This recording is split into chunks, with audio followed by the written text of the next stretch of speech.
right. Hey, everyone. Welcome to the stream. I am TJ Lombardi, and I have a very special guest with me today. I've got the infamous, known as Q. Q has been a beta reader and then development editor for the Dying Breed series for just over a year and a half now.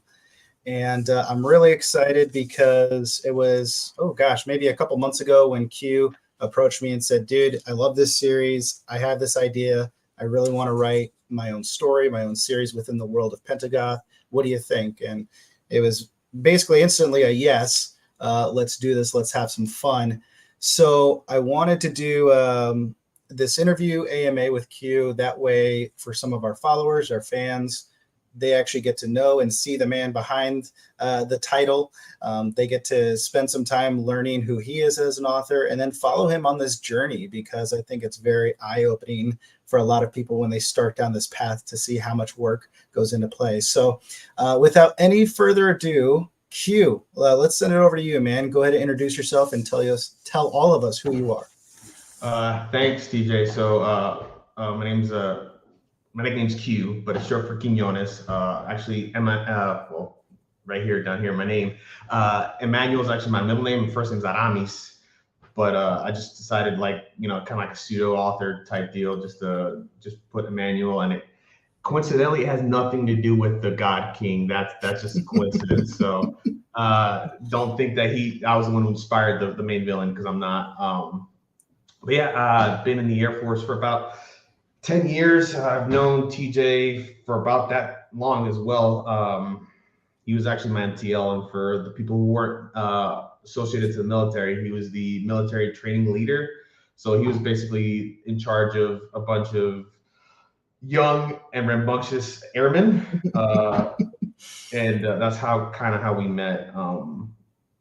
But yeah, I mean, currently that was for my old job. I'm currently doing another different job in the Air Force, hence the beard. I'm still active duty, but doing other secret school stuff in Europe.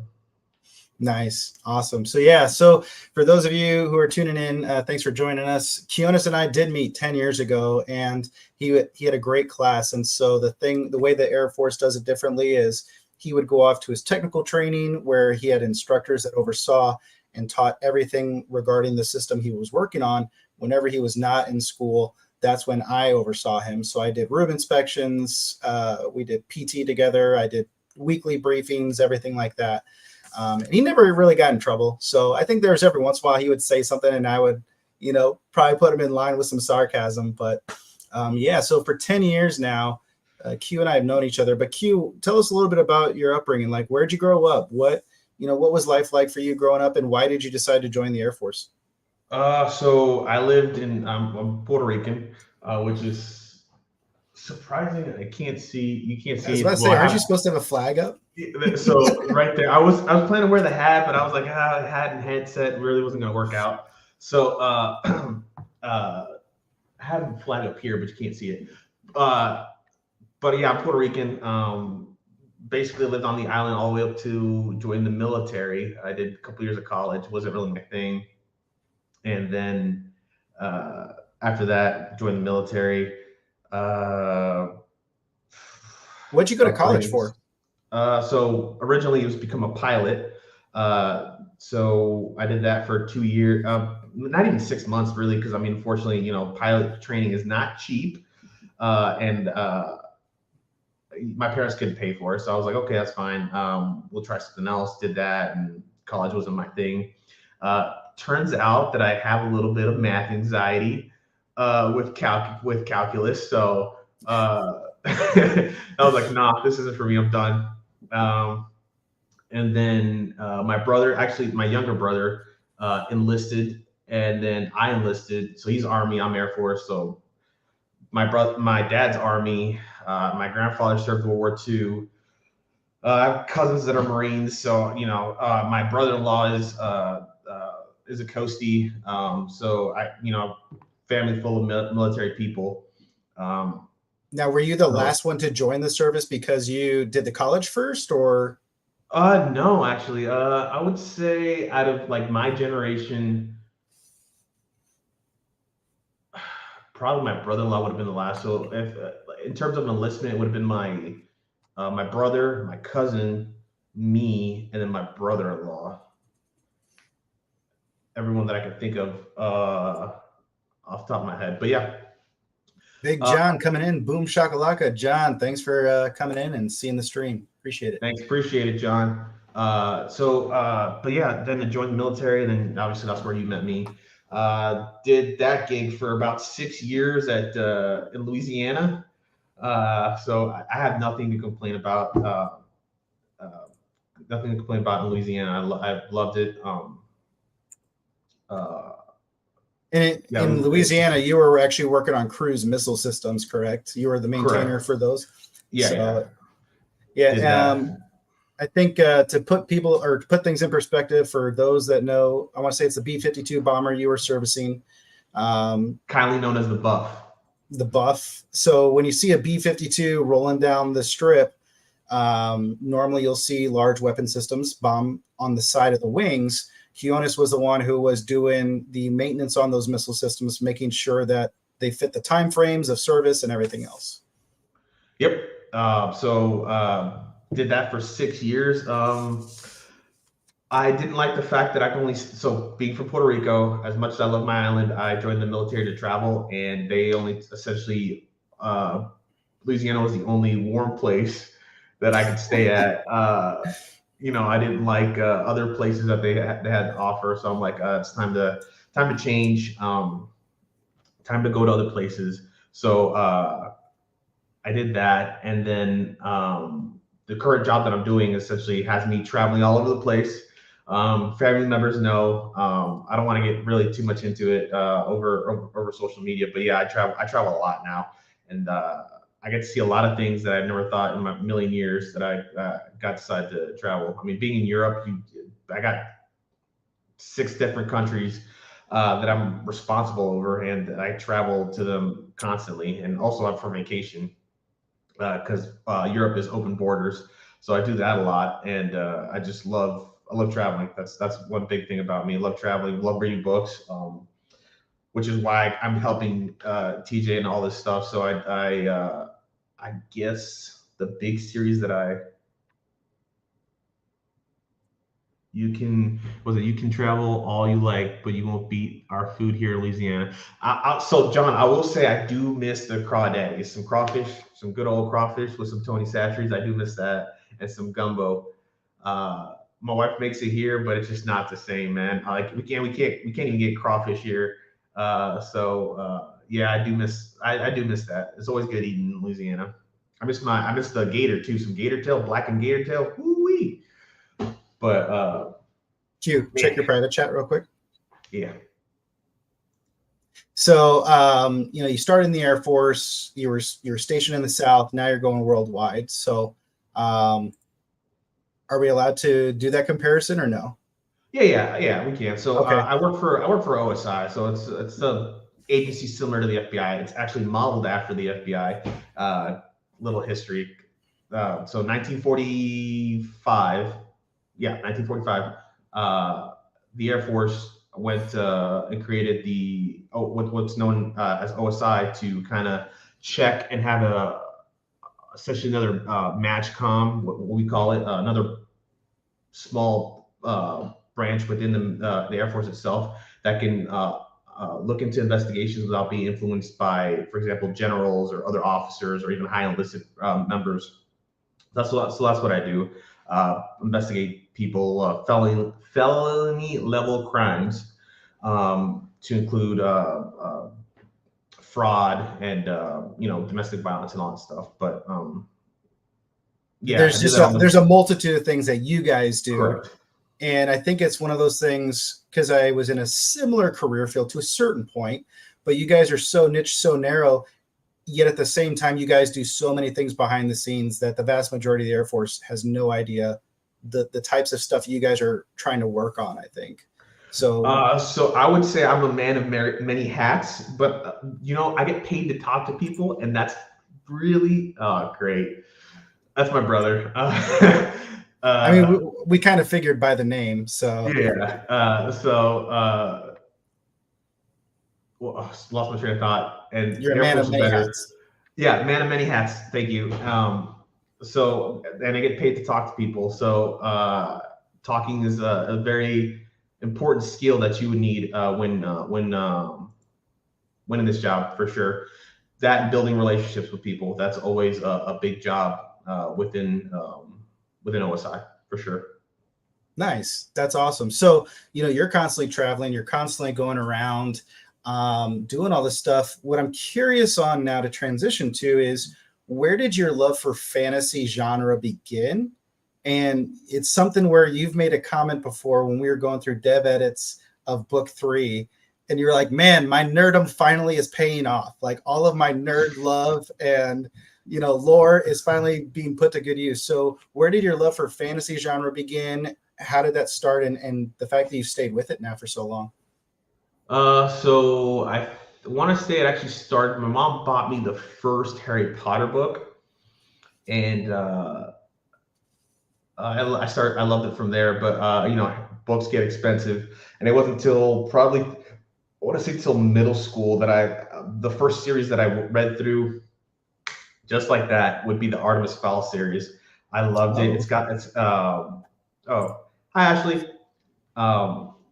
So the Artemis Fowl series, for those who it's more teen, but it's a Harry Potter meets Mission Impossible type feel to it, and it's 7 or 8 books, and I read all of them as the years came out.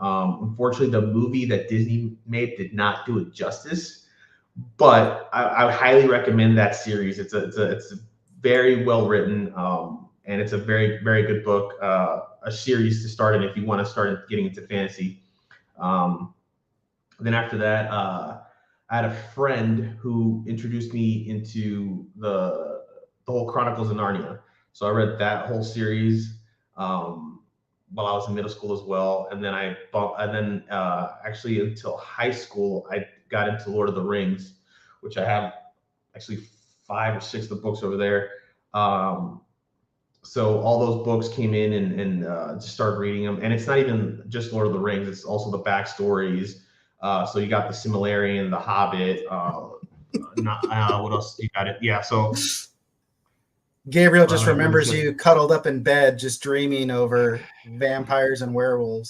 I mean, I don't know what he's talking about because he actually liked it growing up. So we watched that. We watched the hell out of it. So he's coming on here and just talking all that smack. But I remember him liking it. He's like, "Oh, this is actually pretty good." I did. Yeah, I actually did read the Twilights too. I did. We had a neighbor who had the series, and I was actually house sitting for her. She let me borrow the books. I feel like the stream is going to quickly turn into a Thanksgiving family feud fest of just probably. comments going back and forth. So, and I'm all for it, guys. Let's go. I mean, I think the Twilight books were actually better than the movies for sure. But I mean, what book isn't better than the movie? Very few are. Very few books are. Wait, actually, the other way. Most books are better than the movies. And then I think. Let me see. I think I didn't read another big series until recently. Started reading The Witcher. I have the first 6 books, and then after The Witcher. I started reading a couple of leadership books by Groggins. And then actually, I read some of you let me borrow some books. What was it? I think you let me borrow American Sniper. Yep. And you let me borrow Lone Survivor. Yep. So that's actually that was one of the things too back then in the military for a lot of people. Like we did the Chronicles of Narnia as a kid, right? Growing up, but we also did Sugar Creek Gang. We did Choose Your Own Adventure, but there wasn't a whole lot of fantasy in my life. It was very limited. And when I got into the military, almost everything I was reading at the time was military leadership, military history, stuff like that. So I remember in the dorms, I had this little bookshelf. I don't know where I bought it, but somewhere.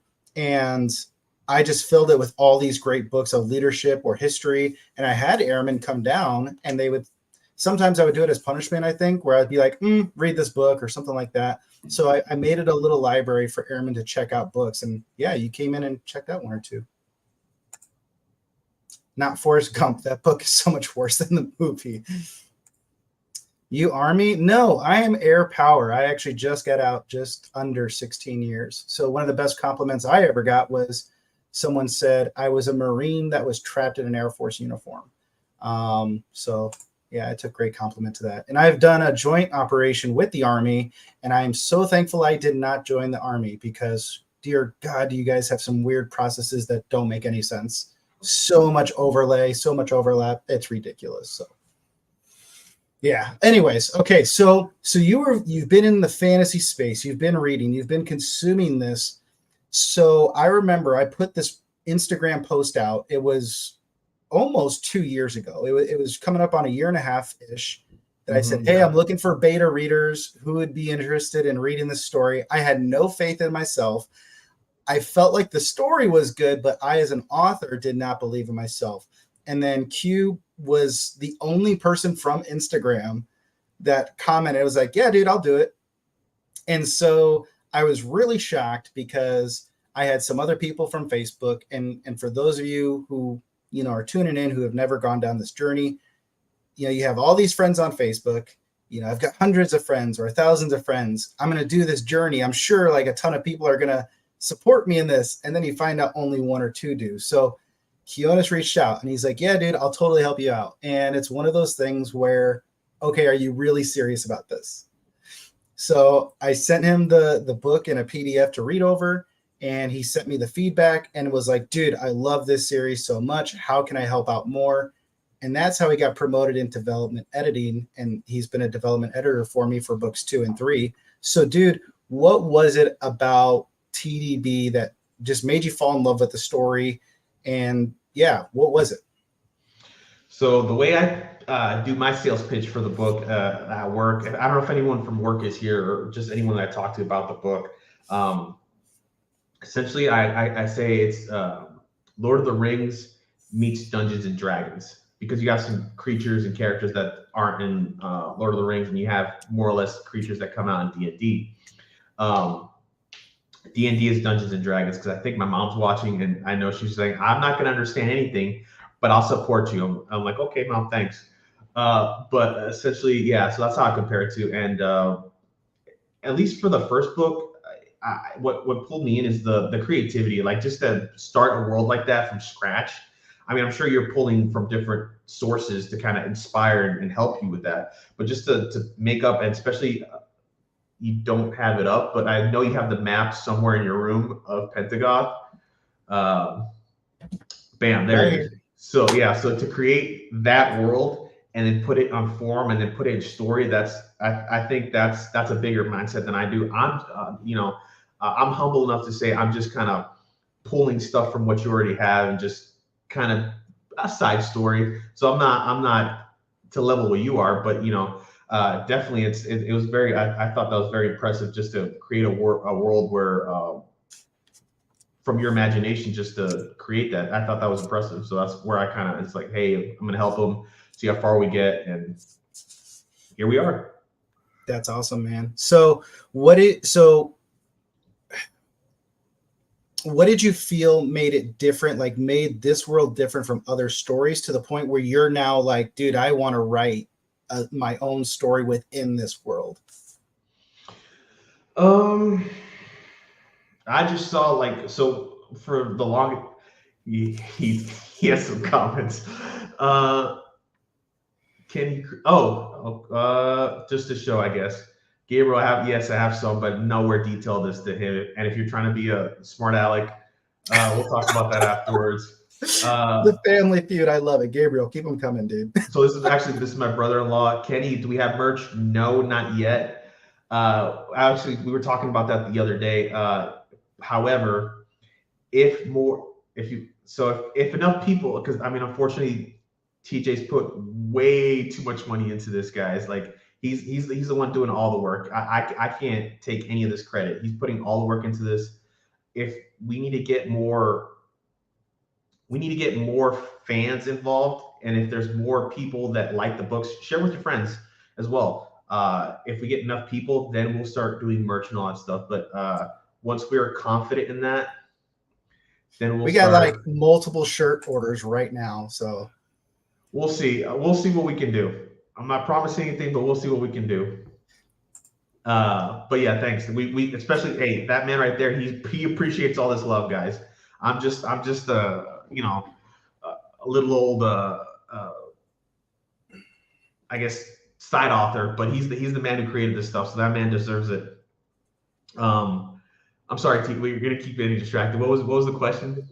Dude, so this is, I love this. I love this because you're getting to experience when you start doing lives how much information is coming at you. So 60/40 cut and blend, absolutely, absolutely. So that's one thing too, you guys. I don't know how to read. When is the audiobook? So the audiobook is currently being recorded for book one. We're about just over halfway through. And we have a great narrator, Tom Cox, who's done a wonderful job. He's been a family friend of mine for almost 20 plus years now. He's already committed to the project to where once he's done with book one, we'll get him into book two. As far as the shirts, like obviously the skull is awesome. I am happy to set that up for you guys. It'll have to be a basically print to order service, just like the books from Amazon. So when you go on Amazon and you order the books from Amazon, they literally print it, form it, and ship it directly out to you. So there's no overhead stock. There is some companies we can set up to where when you go and order it, they'll print the shirt, package it, ship it out to you guys. I'm happy to do that for you. And we can do some other designs as well. It'll just take time. And make sure we'll put a bookmark here and come back to it, because I think that's something also that we need to talk about so that people understand how much we appreciate your guys' support when we go down this. Lives are chaotic and so much fun. I'd rock a shirt when they come out. Thanks, Richie. I appreciate that. Send it. So this world, when I developed the world and Kionis got to be a part of it, it was literally everything imaginable is in this world. Anything from fantasy. We have steampunk, we have magic, we have angels, demons, Greek mythology, Roman mythology, all these things thrown together. So, Kionis, where are you thinking, what is this story that you kind of want to bring into the world here? Schmediums for me? Of course, we got to have schmediums for Gabriel. Yeah, he's baby gap schmediums, not just adult schmediums. But so essentially, I'm pulling a lot from D&D. I play a lot of D&D.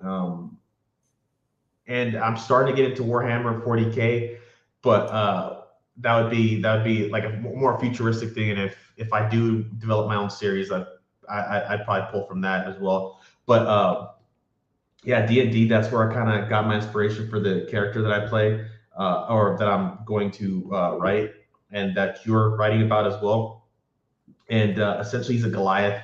For those who don't know what a Goliath is, essentially they're half human, half giants, big dudes that are just basically, they move exactly. Roll for seduction always. Nat 20. If you don't roll a nat 20, it's not worth it. So you know, big burly guys, you just pulling stuff around, moving stuff around. So essentially, I was in the campaign that I play now, I'm playing a Goliath monk, which is kind of also pulling from there. So I want our print. Oh, let me just so everyone can see stuff here. Collection edition. But actually, that's not a Tumblr for a premium price. Hey Kenny, so this is TJ. Actually, this is a good building opportunity. If you ever want to sell something, Kenny is the man to sales pitch you anything. So hey, if you want, and yeah, he's the man to throw that stuff at you. And you want art print. So actually, TJ, you did send me some artwork, and I'm sorry, I don't know where it is, but he has some phenomenal work from people who did so you can see the books on the corner there, and I actually have a copy of the book right here. He or she, I'm sorry, the artist. So our artwork, for those of you who have not picked up the book yet, you'll see that there is the cover, obviously, of the book that is illustrated by Lauren out of Brazil. The color work is actually done by Miriam in Egypt. And then we have Svetlana, who is our graphic designer in the Ukraine. So that is 3 different people, 3 different artists doing their work to make sure the cover is put together. And then on the inside, you will see that there is the black and white illustrations from Lauren. So that is for books 1 and 2. We'll be realistic. Book 3 is going to our editor in October. Book 3 is more than likely not going to have the artwork illustrations. The reason I say that is the artwork illustrations cost $5,000 per book, basically. That is almost a quarter of what it should cost us because our artist has been very generous to give us commercial rights at a very low price. So when we talk about, helping support authors and helping support indie content creators, the amount of work that Quiones is going to be putting into this venture, he is basically going to be working. So if you buy one book at $25 off Amazon, that will give him about 4 cents of profit per hour that it took him just to write the book. So when we say, hey, I want to have a job, my minimum wage is $15 an hour, it'll take Quiones about 357 books of sales to reach $15 an hour just for the time it took him to write the story. So this is a huge venture that when people say that they want to come on and that they want to write a story. So your guys' support is huge. We appreciate it because, there's a lot of times where we're never going to make a profit back on our books when we start this. This is something that we just love to do and stories that we want to provide people to enjoy. Yep. So, and I remember, I don't know if it was through when you did the chat with Ditto that you said it was about it on average authors write about 300 or sell about 300 books. Mm-hmm. So just to break even, we have to hit the average. That's just for you making $15 an hour for your writing. So, that's the way the sales break down. Right. So for writing, that's how much he would need to sell to make $15 an hour. If we do a book, which we're going to do the book for you guys, but to do it without all of the artwork inside the book, it's still about a $5,000 venture that we're going on. So, even if I have a friend that I'm looking to, and there might be a possible artist in the chat that I might consider. That person knows who they are, maybe. If not, then it's a surprise to them. So we'll see what the art that they produce, and then we'll work from there because get someone else, a lesser known artist, their artwork out. Not to say that the big ones aren't great, but you scratch my back, I scratch yours type deal. And it's cheaper. I'm gonna be honest, it's just a little bit cheaper, not to lessen the quality of the product, but it's just money is money, and it's a lot of it. It's not for you. Maybe might be that person. Who knows? I haven't really told her. I was waiting for this opportunity to maybe see if she wants to do it. But I feel like Gabriel probably has a lot of experience of drawing Sharpie photos within Porta-Johns. He loves that, dude. First of all, he loves his crayons, and then he's in the army though. But he still loves his crayons. And then he draws the heck out of some stick figures. Let me tell you that. I feel like we should do so. That's where with Kenny, we should do a special collector's edition where it's only Gabriel's art in all of the books. That's not a bad idea. Oh, we got a Marine in the house. Crayons are not food. Hey, some of those times, those MREs, no one wants that omelet. So maybe the grape might be their favorite color, or purple might be their favorite color. Sorry, those are friends. Yeah. Food.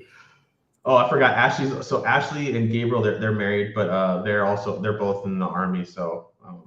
Well, clearly Ashley is the favorite of the family. So yes, we like her better than we like him for sure. Absolutely. So I mean, let's get back on track. One of the things I love about this series is when you're an indie author, you get to do whatever you want. You get to pick your cover. If you go to a traditional publishing house, they get to pick your cover designer, they pick your cover, you get very limited options. So with Quiones coming on board, he really gets an opportunity to bring these other people along with him and say, hey, this is this person's artwork, and they get to highlight that. So Kionis, what are you thinking as far as your, what do you want to highlight with the cover, and then what are you trying to capture with the story? So, being a Goliath, the main character being a Goliath, they come from mountains. So I'm thinking like a snowy peak, maybe him standing in that peak, and Valeria draws really good. I'm really impressed with her watercolors. So maybe try to work something around that, working shadows and stuff like that. So I mean, I can talk to her about that for days. But yeah, so that's kind of what I'm envisioning in my head. And then we'll see where we go from there. As far as story, since I haven't pitched it to you yet. I've only given you hits and bits about what's going to happen. And then, I mean, the audience should probably be aware up to your level. I'm not going to throw the whole story out there, but essentially, the main character, one of the other, so there's going to be either 4 or 5 tribes. I haven't decided yet. That will be involved in this. And essentially the story is kind of running parallel to the first and second books. So we have to get to the point where my character appears in the 4th book, which is what my goal is. So I'm kind of actually working backwards, which is kind of weird. But essentially these four or 5 tribes have to fight whatever's happening in the 1st and 2nd books. So I'm not going to throw out what's for the 1st, 2nd book, so I don't want to spoil it for any readers. Funny you say 4-headed dragon. You should read book 2. Yeah, read book 2.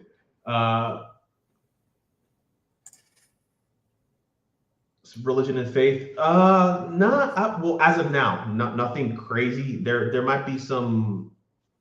I wouldn't say religious fanatics. If anything, it'd be corruption almost. But there's nothing crazy. In the current world system, there's one deity that is mentioned in the current arc. It's referred to as the Ancient One.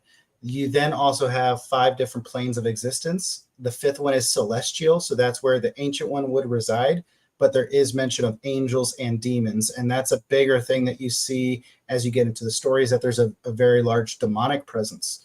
Now, some of the races or characters that I'm currently working on have religious, like their own religion twist to it.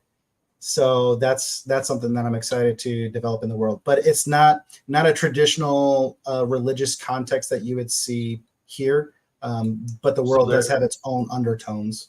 So none of the big characters, at least, like none of them are paladin. If you're going like characters like that, like a paladin or a clerk, nothing like that. It'll just be they're mostly warriors with magic. If anything, like warriors with magic. Very, I don't want to compare it to a barbarian, but like to that almost that level. It's very simplistic simplistic magic, quote unquote. Nothing to the point of like moving like giant mountains or anything like that, if that's what you're asking.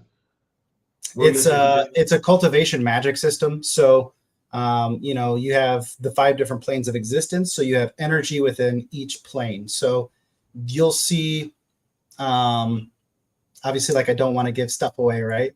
But there's certain creatures or races that have a high infinity within the physical plane of magic or power, I should say. You have others where they can pull in spiritual energy and use that as an attack. So it would be similar to kind of a Star Wars feel, where you feel like there's always this powerful force around you and within nature, but there's still these different levels that you can tap into. So someone may be really powerful and strong with pulling that spirit energy into them and using that in an attack, whereas someone else may have more of a high soul energy cultivation system. So do you need to understand D&D and other worlds to understand these books, or are they just used as inspiration and not context? That's a great question, Ashley. Q, you want to take that? Sure. No. Simple answer, no. No. So like if you read these books, so in the books, and that's why I love about TJ's books, he explains everything. He's literally going to explain how the magic system works. Some countries may even have like different calendars than we do. So he explains that. And in the back of the book, a little. This is actually, I don't know if he pulled it from my advice, but I did tell him. In the back of the book, there's a glossary for some of these, for some of the things. The For some of the things pronunciations. that are said. Oh, sorry, pronunciations. There's pronunciations of some of the things of how some things said. Pull it from Tolkien. Tolkien was a big person who used to do that with his books. Let's see. What else? What other questions do we have here? Do you really like the concept of very resonance? Yep. Yep. So that's where RH, and for those of you who are tuning in, like it's literally everything fantasy I could think of thrown together. And the thing is I feel like using this cultivation magic system, you truly can make all of those things work. And I know for a lot of fantasy people, they love dragons. I enjoy dragons. I think they're cool, but I think they're overplayed in fantasy. Overplayed and cliche, yeah. So that's where there are dragons in this world and they're mentioned, but I think of it more like a Pokemon Charizard where you could fly on it, but it's not this massive creature. So there's a very good leveling system where there is griffins in the world that are mentioned. There's like rocks. So there's a very well balanced playing field where, okay, yeah, there's dragons, but it's a smaller size creature and it does have limitations. So things like that I really wanted to incorporate and make it extremely unique, but also a little bit of everything that people could love. Let's see what else is here. Favorite location in the books. Actually, I would say a certain location where a certain event happens in the third book, which I can't talk about. But yeah, third book, guys. The third book, I think, is my favorite book out of the series so far. And again, I tell it to TJ all the time, like his writing is getting better and better and better. So third book, I think, is the crown jewel so far. Not to say book 3 won't even be even better because it keeps going up in action. Yeah. But yeah, I'm not going to say anything. He mentioned a little bit, and I think you gave the people too much with that detail as to what type of battle scene almost like in another fantasy world. But yeah, you guys got to read it if you guys want to know about it. So book 3 goes to our editor in October, and it takes a month for her to edit. And then from there, it'll probably take another month to get through final revisions, beta reading, the formatting. So I don't honestly expect it'll be out before Christmas, but probably the beginning of next year. And book 3 was by far the most fun to write. Like, you know, when I started on this journey storyboarding, I knew exactly where the story was going to lead us to. And so I knew like this book 3 is so much fun. And I think it's probably one of the best stories within this world. But for favorite location, so far it would be that, just because of what happens. So yeah. Yep. Let's see what else. Oh, I'm sorry, I cut you there. What do we got here? You go first. You do it. Oh, okay. Here we go. If D&D is your frame of reference for fantasy, you'd likely love my book. Yeah, dude, I'm excited, John. I'm excited for your work, man. So yes, John, the internet worklord. Yeah, dude, Teemo dragons. And even so that's a fun thing, man. When you get to create your own world, especially this level. In book 4, I created this entirely different monster. Now, granted, I'm sure Dungeons and Dragons already had its own version, whatever. But for me, I recreated it, and I think it's really fun. I think it's really cool. I think it adds to the story. So yeah, dragons and every type of mythical creature we've thrown in here. Gritty magic tempered by realism. Absolutely.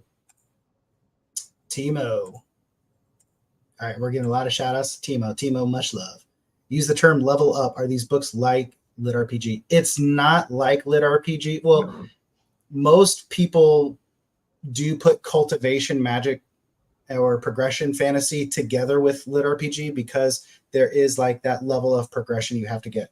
It does not have stats like you would have in Lit RPG or a D&D system, but it's the same way where the character continually has to progress in the skill levels and can get more powerful with how they have that cultivation of the magic system. So it's very similar feel. Your favorite characters? You talking to TJ or talking to me, Valeria? You know what, dude? I think I already know. Yeah, Your but I answer for both. She's fishing for information. That's what she does. And actually, Valeria is she's the sister that I've been telling you. She's the one of the beta readers. So that's why Oh, okay. The she's one who trying. didn't give me a review on book 2. I think that might have been me. She did give me a review, but I don't think I sent it to you. My bad. That might have been on me. Both. Okay. I mean, you're more. If it's the character from book 3, you are not allowed to mention that. But Because he knows exactly who I was gonna say. yeah, don't because she fishes. Don't do that. But essentially, there's a character in book 3 that I think has a good segue into it. He tells the story progressively, and it doesn't. He doesn't. It's not a choppy. And I told him that, like, the way he introduces his character is very, very. I would say almost gentle to the reader instead of just throwing him in the middle of that. And the way he does it and then exits out of that character, I think it was beautiful. So you guys have to, again, wait and read book 3 to know what we're kind of trying to do here. So let's just not pay homage to Drebin. Let's just not. We don't need to talk about Drebin at all, even though Drebin is the most badass person ever. So besides Drebin, hint, who would one of your favorite characters be that you've read so far and enjoy? I'm gonna go either Mala or Liam, to be honest. Interesting. Yeah, I mean, I just it's a rivalry thing going on a little bit, but it's also like a mentor. It's tough love, definitely tough love with both of them. Because sometimes there'll be moments where like they like each other, and very far and few between actually. But there are moments, and most of the moments it's just Mala being Mala. Yep. Mala being an asshole. Yep. That's all it is. Pretty much. So I would say, to answer that question, because yes, Drebin was one of my favorite characters to write, and we won't go into details, but it was natural. I didn't expect it. I didn't plan it. It was literally as that scene was developing, I went with it, and I'm so glad I did. I'm so glad that character got to come to life. But I would say, when I started on this, I added specific characters for specific reasons because I knew where that whole arc was going to go, right? But as I continued to get further into the arc, I added some characters, and I originally only planned for one book. It was just going to be one massive book. But then it was our other development editor, Lucas, who was like, dude, you're an idiot. You've got to make this a series. Once the light bulb came on and I saved the first manuscript, I realized, holy cow, like this love story I've always wanted to write, that fits within these characters this way. The angel and demon story I wanted to write fits within these characters this way. So now it's expanded out. And to answer who's your favorite, it's really hard because like Crow's character, who's at the back of book 1, he's getting his own book eventually. And I'm super excited for the adventure he's going to go on. And I love like what his character is going to experience and the whole story there, right? So I love that. I love Mala's character because of what he's going to do in book 4. In book 4, you have almost 70,000 words that are all following Golgoth. Well, I would say actually it's probably about 30,000 words is following Golgoth. Another 30,000 is following Emmanuel. So like when you have so many different characters, you love those characters for their own specific reasons, because as they come to life within you, you really get to spend time with that character and see things from their perspective. So it's a weird feeling, but it's almost impossible to say which one do I love the most or enjoy writing with. So let's see what else we got here. Make up your own animal. I do agree with that. We answered that one. I'm curious. Let's see. Yep, and I've got your book, RH. I made sure to post it. So I've started to dive into it, but I'm still at the beginning. So. I'll have to read some of that then myself. Yes, you will. Mala is hilarious. I do agree with that. Oh yeah, matching. Yeah, so yeah, I got it from a friend. I don't know if you got it from him. But let me see what else we got. Just look at y'all. Oh, thank you. But yeah, So I okay, mean, so you've already talked about like your character is a half Goliath creature, but like so Kionis knows like there's a ton of races. I mean everything from dwarves and orcs to centaurs, minotaurs. So is there other races or creatures that you're planning to kind of throw into your storyline? yes. So humans, obviously, and then we got. I'm struggling to fit this character because I want to fit him in there. I'm a couple trolls, and then trying to add. So I like the like character that you have in book 1 and 2. Uh, Lycan being werewolf, for people who don't know what a Lycan is, a werewolf-like character in that. So I might throw something similar to that in my book, as like a kind of like what you're doing in those books, using it as like sentries or like spies, kind of do it like that. And then we have demons. Demons are going to be a big portion in this saga. So we have demons. It's actually going to be. I'm thinking of the villain is essentially an up and coming demon that the main bad guys in the other books uh, are essentially looking at him as, hey, you want to promote, you got to do this stuff. So that's how I'm going to throw my villain in there, and there's gonna be mention of previous characters from other books in there, and with the appearance of at least one for sure that I can think off the top of my head.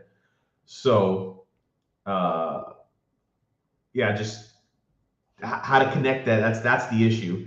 So I've been brainstorming for I think we spoke maybe a week, maybe 2 weeks ago, on how to kind of put that all together, and I've been working real hard on that. Just scratching my head and I'm like, how do I put all this stuff together? Okay. Um, That's but a great point there. Let's put a bookmark there. Let's answer Valerius. yeah, Let's answer her um, question, and then we'll come back to that because that's actually the next question that I have for you. So, favorite scene from either first two books you could discuss?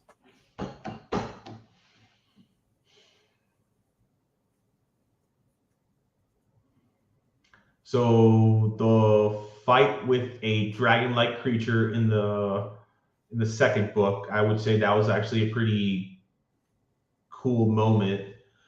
And then the first book, um,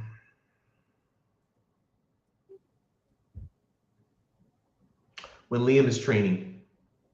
Dude, okay, this is crazy. This is crazy.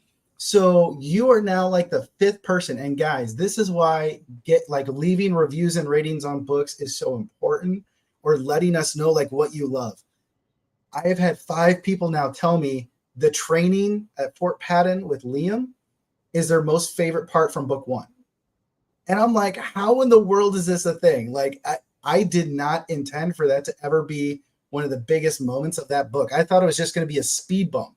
And yet so many people love that whole training sequence. I liked it, yeah, because it gets okay. And for people who think these books are not for children, these are if anything older teens for sure, but these are books not for children. So I don't recommend giving this to your 10-year-old, but like maybe 17, 18-year-old, they'll be fine. These books get really gruesome, and during this training, you'll see how gruesome they get. But it doesn't have any effect because of the magic that comes into play. So I like that a lot. So these trainees are actually learning to protect themselves through death, and then they're being brought back to life. That's why I like that. I'm like, oh, okay. And they feel the pain. They feel the pain of being killed and then being brought back.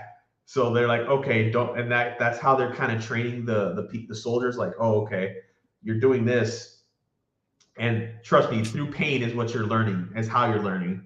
At least one of the instructors, that's how they teach. Uh, so yeah, I would say Interesting. those are my two things. So I would say for book one, it would be split between chapter 11, I Am Evil, when Golgoth is introduced. I loved writing that scene. I loved writing Golgoth and bringing him into the fold. So I think that was probably one of my favorite scenes. And then for book, or so that it would be split between that and towards the very end of the book, Codgarak has a challenge placed to him that he addresses. I really was looking forward to writing that and going into details with Codgarak, because I was like, I want something more in this world that people understand. Like there are other minotaurs in the world and things. So there was that scene. I think as far as book two, I really loved Enter Hell, the very first chapter with Mala. I wanted that to be an epic fight scene and just, completely rack him. And so I enjoyed that one a lot. Oh, here. And I don't know. So Like, yeah, I would say probably those two. just to tease. Let's see where it's at. Where are you Hey, at? what's up, Kevin? Thanks for joining us. Oh, Kevin's in here. Hey, what's up, Kevin? I didn't Yeah. see you. So Kevin is Kenny's brother, older brother. Oh, So nice. we all went to high school together. This is yeah. So Okay. we all went to. Kevin was in my class. Y'all have great work ethic. This is the hard part, the craft part of writing. Inspiration flows, but craft requires endurance. Absolutely, RH, absolutely. And that's where with Q, we're being realistic. We're thinking that this is going to be a year-long process for him. We don't want him to rush, but this is where I felt it would be great with him coming on board and Warrior Publishing, that we get to do kind of behind the scenes and people can see how much work is going into this and learn from him. And he can do his streams throughout this process and tell people exactly where he's at in the process and what he's going through. So, all right, Kevin, never heard of this book before. Give me an elevator pitch. This is the fight scene between Liam and Mala. So I'm just trying to give this pick the justice right here. But yeah, highly recommended. It's really good that fight scene. So go back. Go ahead. Yeah, elevator pitch, Kevin. You can think of this as The Witcher meets Full Metal Jacket, and they have a Dungeons and Dragons baby. So in the year 886 of the Year of Magic, Liam is found in some desperate need of purpose, and he decides that he's going to seek out the legendary warrior Codgarak. This was a warrior that his father used to tell him stories around the campfire. Liam's family, unfortunately, is all passed away due to unforeseen circumstances. So he goes on that traditional warrior path of wanting to follow in the steps of Codgarak. And along the way, he is now exposed to this trail of carnage that he never imagined he would actually be exposed to. And he starts to realize the sacrifices the warrior makes. So you have a vast world, such as kind of a World of Warcraft. You have a main villain who is basically like a Sauron in size and intensity, but he is actually the first one that brings steam-powered technology into the world of existence through the mentorship of the demon Klipkoshek. So that's my elevator pitch, man. You need to check it out. It's a great book. Take notes, guys. All right. Caitlin, to my understanding, Q's book is kind of a separate book within the same realm, correct? Well, would they coincide with the other books, and should they be read in a certain order? That's a great question. That's a good question. Good job, Katie. So essentially, all these books. So book one, book two, book three. My book is almost a prequel, but it's going to be a prequel, starting off as a prequel, and then it runs alongside of the books, and then it'll link my character up to book four. And that's where, should I choose to write other stories, my character will be able to continue from there, or I'll write stories from there. But we'll just see how the first book is. If anything, Caitlin, I would say it would be great. So the way that books 2 and 3 are written, you could read them interchangeably. If you read book 3 before book 2, at the very end, you'll have a little bit of a spoiler, but you could technically interchange those two because they're running parallel with one another. It would be best to read books 1 and 2, at least to get a feel for the magic system and kind of understand the world. book 3 would also give you a great historical context as well. So, and then it depends on when Kionis and I can finish book 4 in his book to complete it. So hopefully that helps.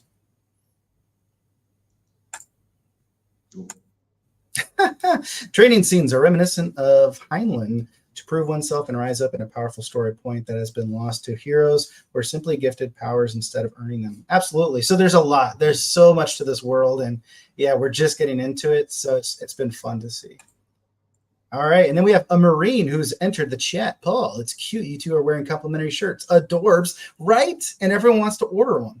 We just have like a whole bunch of people spam us with wanting t-shirt orders. Paul, why aren't you buying one? You should.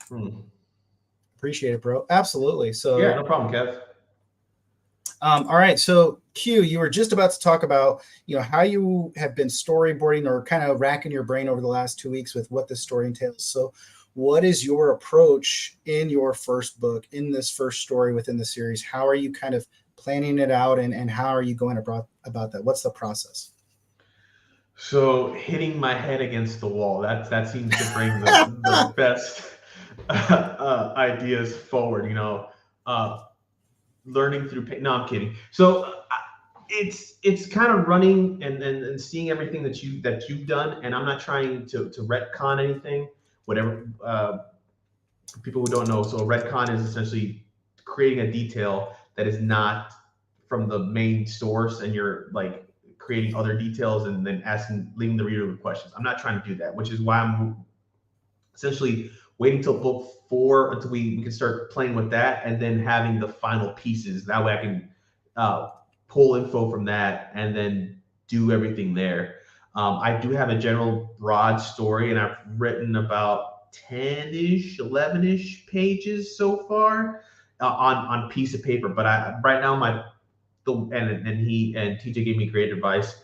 I'm looking at around 300-400 pages, but he said not to limit myself. So now I'm just gonna, vomit of the mouth, vomiting of the words. So just writing everything down, and then we'll see. We'll always trim the fat, which we have in some of his chapters too. I mean, there was a chapter rated pepper spicy, very very spicy for that, and we didn't think it was appropriate for that one, but it will appear in another book. But it's just running it through him and Lucas to see, hey guys, what do you think about this? Do you think this is a good idea? And then we'll go from there. Like I said, it's very early storyboarding. I've been thinking about it for the longest time, and now like I actually sat down and I'm making presentations that when I actually pitch it to TJ, there's going to be a product at least of something in mind. Okay, so what concerns do you have with going down this journey? What fears do you have? I mean, when you take the first step of becoming an author, it's almost a sense of vulnerability, right? Because you're creating this product and you're trying to tell people like, hey, you need to check out my story. So what are some of your fears? What are some of your concerns as you go down this path? It's actually a good question. Like, honestly, as of now, I can't say I have any fears, but that's because I'm also I'm putting my toe in right now. I'm sure once I start, finding someone to publish the book through, or a big publishing company or marketing, some of the stuff that you told me already caused me a headache with, trying to get, fears as the book. Yeah, I mean, I'm doing this for me, to be honest, just to see if I can, which I will. And then I always accept critique for sure. There's nothing bad with being critiqued and then trying to improve. So as of now, I don't see anything like big that actually scares me. But we'll see. That could change. Probably will change. Yeah. That's a great thing too, is when you're stepping into this, you have to have a lot of resiliency, because as I know right now, I've got a story that I've done 2 revisions on. I'm now doing a 3rd revision because Some other authors looked at it and they're like, dude, this was brilliant. This was not. Like, this part was terrible. You got to revise it. And so it's one of those where, like you said, I'm doing this for me, right?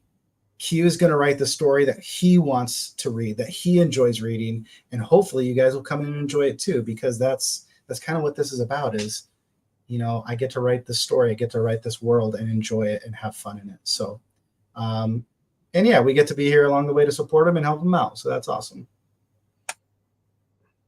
All right, Caitlin, not sure if this was covered, so sorry if repetitive, but TJ, how did this project come to light? What inspired the beginning of the story world? What made you want to write it? That's such a great question, Caitlin. Thanks for asking it. It started when I was in the Air Force. It started over 13 years ago when I was a young airman, sitting in a dormitory asking myself, why do we have core values in the Air Force of integrity, service, and excellence, and none of these other people want to live them out like I'm trying to? You know, I was really struggling as a young airman with that. And so I wanted to write a story that basically had a Minotaur, had a human being that were going on this epic journey to where the Minotaur was talking and sharing these qualities of life with this young person. And so the dying breed, the whole title is of the fact that we have warriors that are not standing up and you know, staying true to what they believe in. You know, the research shows us that less and less people are willing to fight for what they believe in, and they're willing to just give in. So warriorhood, it are a dying breed. And so that was where it started 13 years ago. I got 7 chapters in, and then my career started to take off. I put it on the back burner, and then I lost everything. Like, it was deleted, you know, whatever. I could not find it. And so it just stayed in the back of my mind. And finally, 4 years ago, actually 5 years ago now, I was listening to an audiobook and I was really re-inspired. The audiobook was just incredibly done. I love the world. I love the story. And that's where it hit me in the back of my head where, dude, you had this story idea. Why didn't you ever do anything with it? So then for 4 years after that, I felt compelled. Like, it was slowly but surely eating away at me where it's like, dude, you need to write this book. And then it was about 1.5 years ago where I finally felt the compelling nature within my heart to say, dude, this is the time. You need to do this now. And it's been a very expensive venture since then. A lot of lessons learned. But you know what? Today, I got 2 books, 3 books in the works. I've got an audiobook in the work. So if anything, for whatever it is, I get to hand this down to whatever future family I have or whatever. I've had friends like Kionis and other people who love the world. So I'm blessed. I'm happy the story's here, and I think it's got a really awesome future. So thanks for asking. Trent coming in. You're the man, Q. He is the man. Yeah, actually, he's actually in Germany right now, so he's gonna go through some surgery here. So, hey, Trent, wish you the best though. Well, guten Tag to you. I'm excited to have the series, my reading list. I love the old school gaming and the word to the Air fan. Thanks, RH. I appreciate that. So, all right, guys. Q, what else do you want to talk about, man? This is your show. We're highlighting you as a new author coming into this. So, what do you want to talk about? First of all, again, thank you, TJ, for having me. I wish Lucas was here to kind of share some of the spotlight, because I mean, he was the first one. I was a secondary, so he deserves as much credit to be brought up. But just I mean, one, I just want to put you guys into perspective how much work we kind of put. These are the first two books for editing, and I kind of went through them in about, well, one faster than the other, but it took about like 2 or 3 weeks for me to sit down and actually go through it and read it. And then when we sat down, I think the first time we sat down was, gosh, what was that? Like probably 3 or 4 hours. And then the second one was a little bit, it was a faster process because we kind of got everything down. But essentially we were working for probably an hour and a half. So yeah, so TJ, so as development editors, so people who don't know what a development editor is, essentially he's like, hey, what do you guys think of this? And we'll read the book, the whole book, and then we're like, no, this is trash. No, this is good. And then before it goes to the actual editor for, grammar checks, flow, consistency, we're essentially the first people to look at the book and say, we're essentially quote unquote the alpha readers. So we'll read it and give the opinion as to if we like it or not. But we put in a lot of work and hours into this. So that's why I'm trying to make this book as good as possible and give the justice that TJ deserves for creating this world. Because again, it's got so much potential. And I tell him that all the time. Hey, we have, and he's always like, hey man, what do you want for, like, he tries to compensate me. I'm like, hey, I don't want anything. I will say though, if we ever get a movie, I want 10% of it. That's pretty much it. But other than that, I'm not in it for the money. I like this kind of stuff. I'm a big nerd. From reading books, cosplaying, shit. I mean, I'm almost 30 years old and I still love Power Rangers, for crying out loud. That's how much of a nerd I am. And anyone who knows me and goes to my Facebook will see that. Let's see. Which character do you find easiest to write for or understand? Well, and also to give everyone some context, here's my writing career actually. So this is everything that I've written in my writing career for a year and a half. This is the only thing that's currently published. So there's a lot in the works, you guys. It's been a fun journey. It's really exciting. So we appreciate your support tuning in, because this has been something that we've really had some fun doing.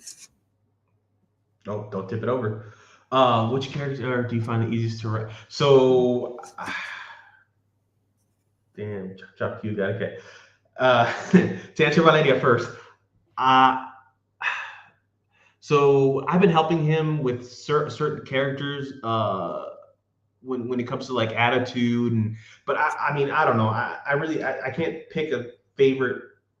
If any, again, I lean more towards Liam and Mala, but all the characters that come up, they're well written. I didn't have difficulty because again, I didn't write any of it. TJ could probably answer that question. But yeah, I mean, I find them all easy, to be honest with you, because I'm just, again, reading and editing. I think it's interesting because it's changed over time, where Liam was easiest to write in at the very beginning, right? Because he's the main character that we follow in book one. And a lot of it was my personal experience kind of going into the military, because we go to Fort Patton, we get our training. So a lot of it was my naivety of life and culture. When you are raised in a certain family dynamic and then you're brought into boot camp where you have people from all over the world or all over the country with different life experiences and stuff and culture, it was really eye-opening to me. And so I really wanted to capture that. So a lot of Liam's growth in book one was kind of based off of personal stuff. So that was easy to write. Then as the story develops, like in book four, as I'm writing in Golgoth, I love writing in Golgoth, and it's super fun because I've grown with that character as well. So I've gotten to know that character along the journey. One person I will say that's hard to write, though, is Farah.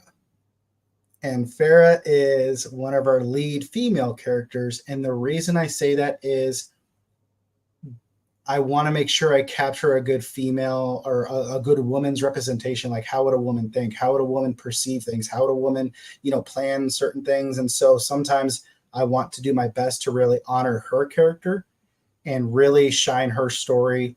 I love what she does in book two. I think it captures a lot, but I'm also excited to see kind of what happens in the development. So there's some characters that are definitely harder to write, but I'm trying my best to be appropriate and respect them as their character and give them a voice. So hopefully that answers the question. Damn, yeah, man. I mean, hey, baby steps, guys, baby steps. Let me see how this one works out, and then we'll go from there. Nah, dude, full send. Let's go. What characters are you most excited to? So you know what, So my main character, Kronos. So that's his name, Kronos. He'll be. I think he's going to be at least my favorite character that I'm most excited to introduce, obviously because I'm writing about him. And then I had friends who kind of reach out, hey, can you write? Can you put me in the book? Can you put me in the book? I'm like, yeah, actually, I do have space for you to add you guys. So I have so you'll as when family members read this, they'll know what I'm talking about. And then when certain coworkers will read this, they'll know who they are. So that's what I'm kind of excited about. I think we'll all know when it's Gabriel's character. Like that'll just stand out to us. Like, oh yeah, that's Gabriel's character. So with Gabriel's character, I'm not gonna say what his name is, but so Gabriel's only reference to anime in his entire life has been Dragon Ball Z. So so he loves Broly, and if you don't know anything about Broly, he's a very big, massive individual, which Gabriel's loved since we were kids. So I'm going to incorporate that into his character. So he'll love it. He'll like it. He's a big, powerful character, but he always eats tacos and has massive diarrhea, so he never gets to be in the battle. He's just like crapping his guts out. It's like, no. We'll see. We might add that as his weakness. There you go. With all the edits we've done, do you struggle to let go of previous versions? Do you have regrets or certain things or ideas that you have to let go? So from the editor's perspective, that's where we at least he asked about it. He asked a lot of questions about, hey, what do you guys think about this? And we had a real big struggle. And if you go to the Facebook page, you can see that where we talk about the chili peppers. That was one of the, at least the ones that come to my memory. But from my side, I think TJ has been very receptive to moving stuff around, and I don't think he regrets anything. And he's very open to criticism, or not criticism, but just to move stuff around. Because I don't think we've taken anything out, to be honest. I think we just move stuff around. So at least from my perspective, I don't see anything that we would regret because we've had everything. We've just moved it around. And if you want to chime in on that, TJ, by all means. That's a great question, man. And you bring up a great point. You know, I'm so grateful for Lucas and Kionis. And I think one of the things was both of these guys were my troops, right? And so when both of your previous troops from like 10 years past say, dude, we're here to support you, like it meant a lot to me because it's like, dude, I treated them the way airmen should have been treated. I respected them. I have nothing but love for them. So when they said, dude, we're willing to now help you, like that meant the most. But the other thing was they knew that I was very firm. I like to say firm but fair, right? There was times I was very firm on them when they were in training. So for me, they knew exactly how I operated and my mentality, and they gave me honest advice back. And there was times like when Lucas and I first started out before Kionis joined us, he was like, dude, this is rough. You need to polish this up. And so whenever they gave me critiques, I knew that it was out of wanting to make the story better. So I didn't take it personal. It's hard sometimes. And that's where there's been one or two times in previous versions where just simple words, you know, hey, I don't think we should use this word. And it's like, why? What, like, what's the big deal? Well, you know, I think it would be better here. There are times where you get frustrated, but there's times where it's like, dude, you know what? If it makes the story better, then what does it matter? In my current series, I'm writing a series which is basically like Marvel Punisher, John Wick smashed together with some Deadpool humor, right? So it's all first-person shooter. It's extremely graphic, extremely combat heavy. I got some critiques where they were like, nope, I don't like this. I can't connect to it, or this. And you have to be willing to understand, like, okay, I can take their critiques and I can incorporate it to make it better. But at the same time, this is still my story. Where do I want to adapt it?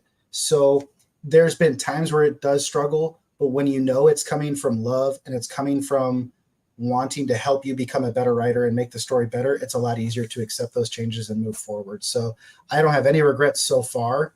And there's never been any ideas I've let go. Like Kiona said, at least in the Dying Breed series, a lot of the ideas are, hey, this is really cool, but it would be more appropriate if we stretch this out and put it over here so that there's a lot more easier flow. So hopefully that answers your question. Yeah, it's gonna be hard to miss when you'll know it's Gabriel. Simata's just laughing at him. Any advice on how to get started as a writer? So Trent, just like we get at work, like we do at work, just start writing stuff down. So literally, just any idea that pops in my head, I have a notebook which is in the living room, and it just has a bunch of scratches in it, and I'm like, oh, okay, we can use this later. We can use this later, and I'm about 10 to 15 pages of just ideas to throw out there. And if you're passionate about something, it's just literally sitting down and doing it. It's just, and you got to allot the time, because I mean, everyone has a busy life. It's just that time management piece that you got to prioritize. Oh, and then do you have anything to add to that, TJ? Dude, you're already taking over the stream, man. I love it. It's all good, brother. So yeah, Trent, dude, so this story was in my head for 13 years, right? And I think Jonas hit it on the head of start writing ideas down, because like I said earlier in the stream, I had a love story. I had an angels and demons story. I had all these other story ideas all floating in my head. And as I started writing, it was really just eye-opening and mind-blowing at the same time to see how all of these ideas were able to fit naturally within the storyline. So what Kionis was saying is write down these ideas, but I would also just say, start with one idea, and here's the beginning, here's the end. This is what I really want to hit. And then what can I do in the middle? Plan it out, get a good rough outline of what you want to do with the story, and plan out, is it a world building? Like, is this a new world? Is it something else? What are my characters? What are my characters' fears? What is their past trauma? What is their love interest? What are their, if you can develop your characters and really understand who they are as characters, give them their own voice, then just go for it. Start putting words on paper and start having a routine where, if you use the rule of 100, if you can spend 18 minutes a day on your craft, you will be better than 95% of the world over a year. Because too many times we get into this thing of like, oh my gosh, I can't work on this right now. I'm going to work on it on Saturday. Saturday's my day off. I'm going to do that. And then you wake up, Saturday morning and your tire's flat. Or, oh my gosh, this whole thing came up. We got to go do this. And you keep putting that passion on the back burner. So if you can just dedicate, hey, 18 minutes a day, I'm going to sit in the office. And that was what I did, honestly, for 4 months. All I did was storyboard. So I would get on the computer, I would use Microsoft PowerPoint, and I would just create a scene using a slide deck. And here's the location, here's the character, here's what I want to hit with it. Okay, next slide. And eventually, you get to the part of writing. In 20 minutes, you could easily do 500 words. And then if you do 500 words, a day, or 500 words for 5 days out of the week, you're going to have your book by the end of the year easily. So that would be my advice, dude. Plan it out, start it. Don't hold yourself back. I held myself back for years to a certain point because I'm terrible at spelling. I'm terrible at grammar. I'm terrible at formatting. I should not be an author. But I finally realized this is why I hire, an editor. This is why I hire a graphic designer. This is why I hire a typesetter. I hire these people with the skills, and they help the story come to life. So don't look down on yourself, man. Just do it. It's so much fun. Yo, then Broly. Yep. Broly's a bitch. I mean, what? Sure, you want to go down that road. That's awesome advice. Oh yeah, no problem, Trent. Yeah, that's what I mean. You gotta start somewhere, right? But I think that's all I have realistically. I mean, if anyone has any more questions, please throw them in chat, and then we'll answer them. I saw Coda liked it a little bit earlier. I don't know if she's still on, but hi, Coda. And then, but that's pretty much it, guys. Like, I don't want to spoil too much because again, I have to pitch it to TJ, which we more than likely it will go through. And if it doesn't, then back to the storyboard, and I'll hit him again with the different. Oh, yep, she's still here. So, which I did add a character for you in the book, or at least in the storyboard. So pay attention to that character. So yeah, it's just starting from somewhere. I have so many ideas that pop in my head, and then the next morning I got to write them down before I go to work, or after I come back to work, I have to write them down because at work I got to write other reports. Ooh, that's a good question. What themes do you want to hit in terms of what? Like genre? Because I mean, this is going to be your not your typical, but like adventure, fantasy, epic fantasy. So you're, if I understand your story already, you're not necessarily coming into this from the progressive side. Your character is already mostly developed when we get introduced to them in your story.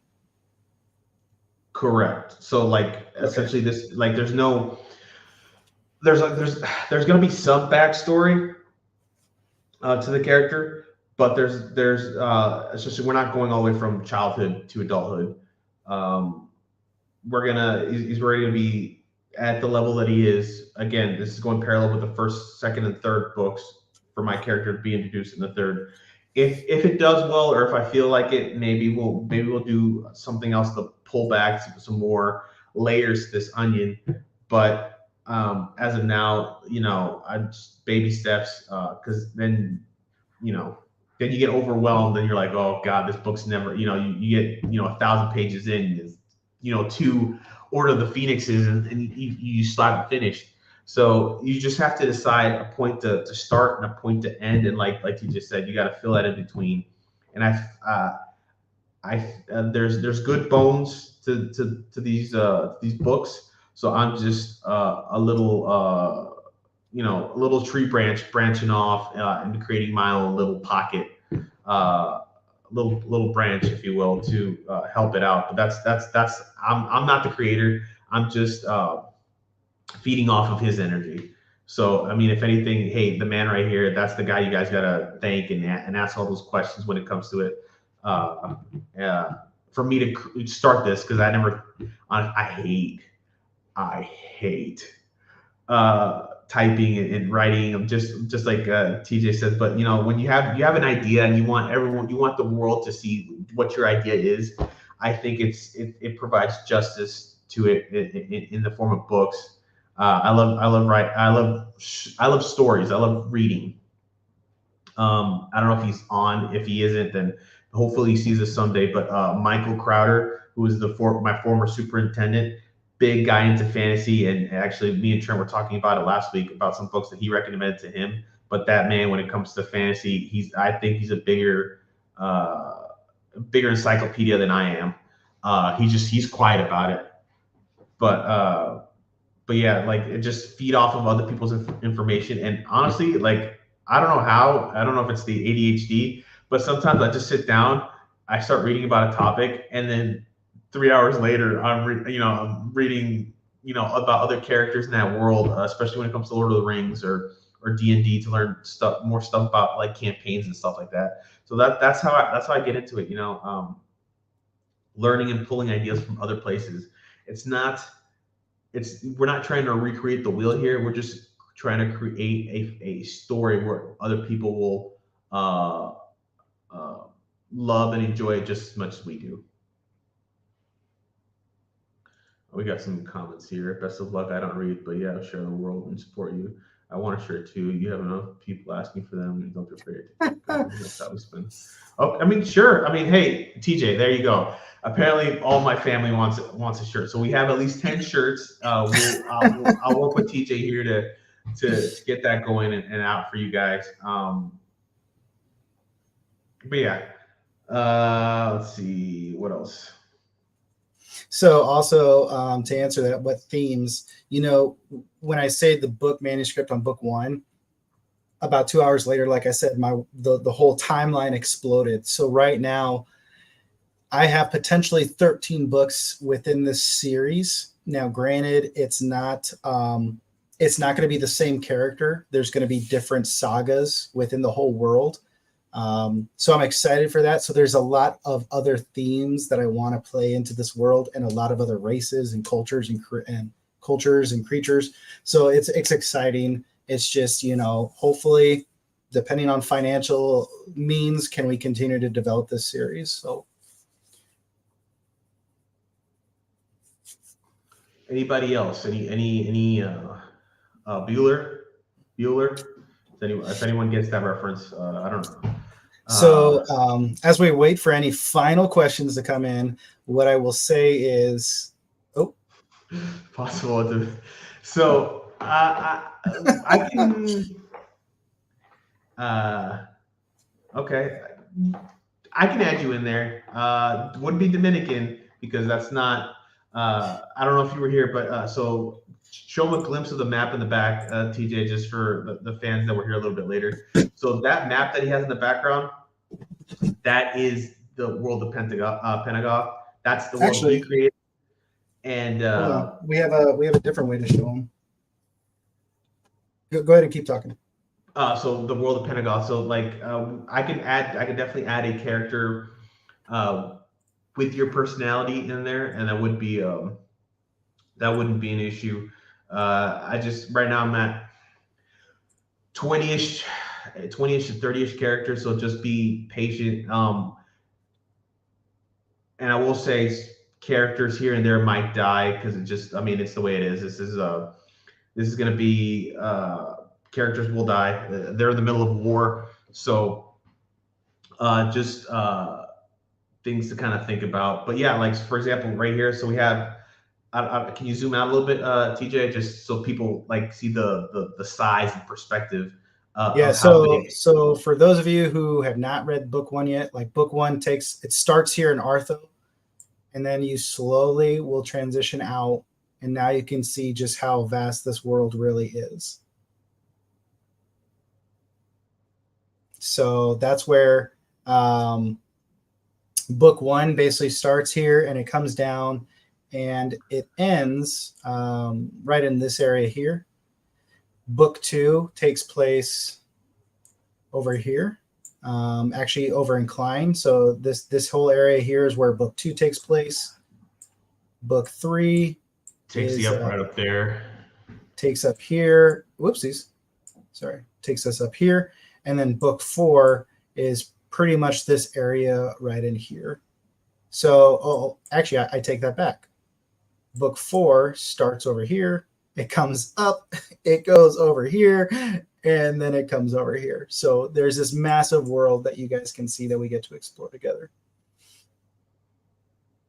And that's where kind of me writing into this, I have to work backwards. So he sent me the map, so I have to work backwards into that and again, not to retcon anything. So I got to work off of that and see where I can add or take away, not take away, but add stuff that that's not already in there. But that's pretty much it. Let's see. There was another. Here.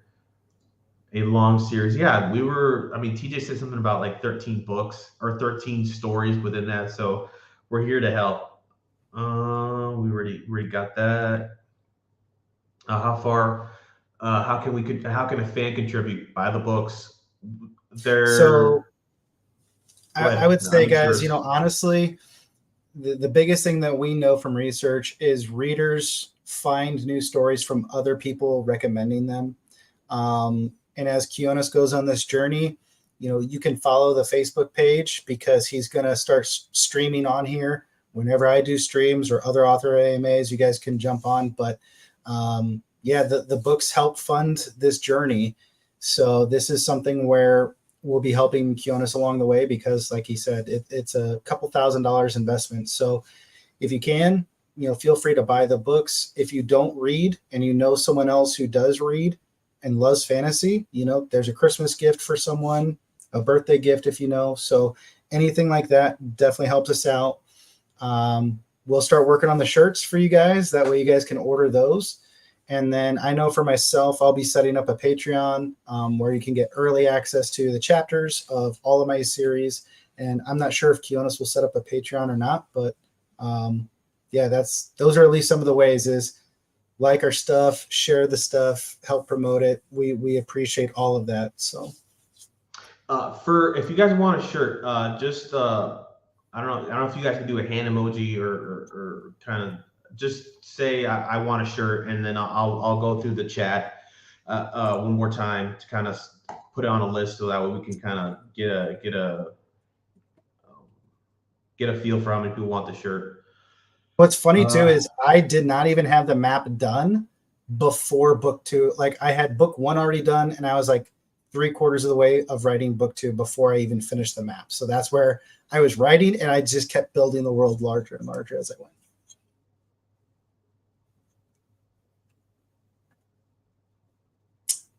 All right. So if your character isn't a female general, all right, Ashley, let's. Q, that better be in your pitch. Otherwise, I'm going to make sure I hold you accountable to that. So thanks, Gabriel, Kenny. I appreciate it. Seriously, guys, this is awesome. This has been one of our best streams we've had. We greatly appreciate you guys coming in and showing up. So let me write. Thanks, Kenny. Dude, this was literally, so I was writing book 2, and then I would stop and I would do more work on book 1. Or I would do more work on the map. And so the other thing too with it was, I wanted rivers. I wanted this to look like a natural world. And originally it was these 3 continents that were the original map. And it was Lucas who kept saying, dude, make it bigger, make it bigger. So I wanted to have kind of this look of a Pangea where these continents look like they used to be together. And then, so book 5 is going to be taking place all down here where I wanted it to be really heavy waterfall systems and influence. So that was based off of my old house in Oregon. And then this is where book 6 will be there. Book 5 will be here, Island of Rallick. So yeah, it's been so much fun. Coming up with names, because there's, obviously hundreds of cities and kingdoms that I worked on, so there's just so much. So the ruined realm of Shugurugar, I have a cool idea for that one of how they got to that point, a cursed army. So for Juju as well. Oh yeah, so that's a great question, Kenny. So that was where, how do you become original or anything else, right? Like, especially with so much else. So one of the things I would do is you can see here with Itovalia. So I would open up Google Maps and I would go to basically Italy and I would look at current cities there. And I was like, okay, what would make this sound kind of Italian, or what would give this like a cultural sound? So Versovania, Willomalia, Sporvari. So I would think like, how would an Italian say these names and pronounce these cities? So there's a heavy Italian influence for here. Whereas over on, where was it? There's another places where I would kind of look at Asia and try to come up with different sounding names. Stratus, Alxa, Tardos, Sildo. So I would go to Google Maps. I would just go to a random place in the world and I would try to think of like, okay, what's some influence here that would sound like a city or sound like a kingdom? So that's how a lot of these names were done, because as you can see, it got to the point where it's like, dude, I don't even know anymore. So, yep. So, and then there's also, if you can go to, warriorpub.wordpress.com, you can look at the map. It should also be on the Facebook page. There's 1 or 2 things that are kind of hidden on the map, or supposed to where you're supposed to skim over it to where it just leads to more opportunities for us to expand. So yeah, there's a lot. There's a lot. But so just to make sure, I got Ash, Kenny, Valeria, Gabo, Simara, 2 shirts for Trent. Juju as well. Anybody else wanting a shirt, guys? And then when we get that answer, while we're waiting for that answer, so this comes a good opportunity. So I bought this book.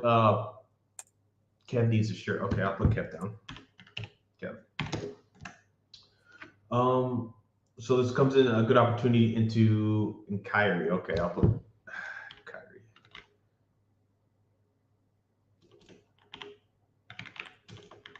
So this is a good opportunity. So I have a copy of the book because fortunately, and I really do appreciate it.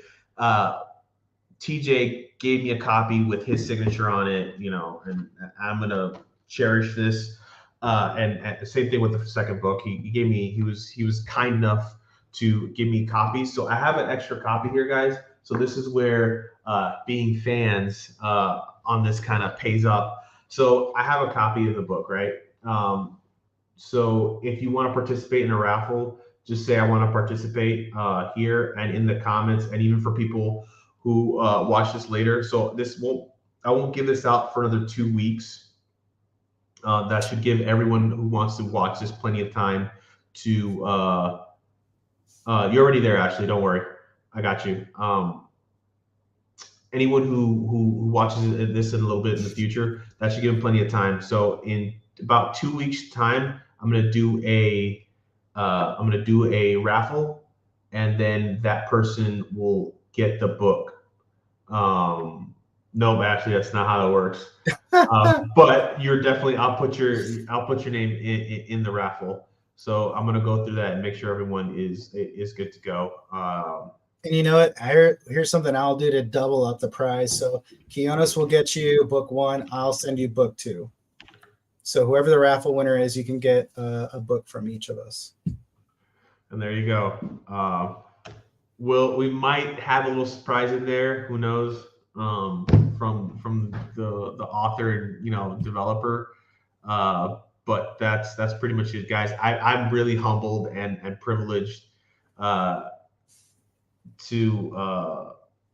you guys to be here. It's actually a little, it's happy. My heart is full. There's people, I saw people's names in there that said, yeah, man, I'll be right there.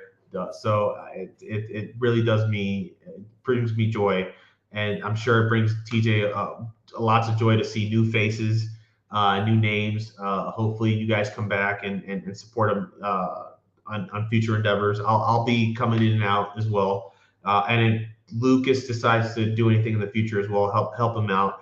These guys are great people. They deserve everything and more that they put into. These guys have put countless hours in this, and I'm just a small branch on this big tree that TJ created.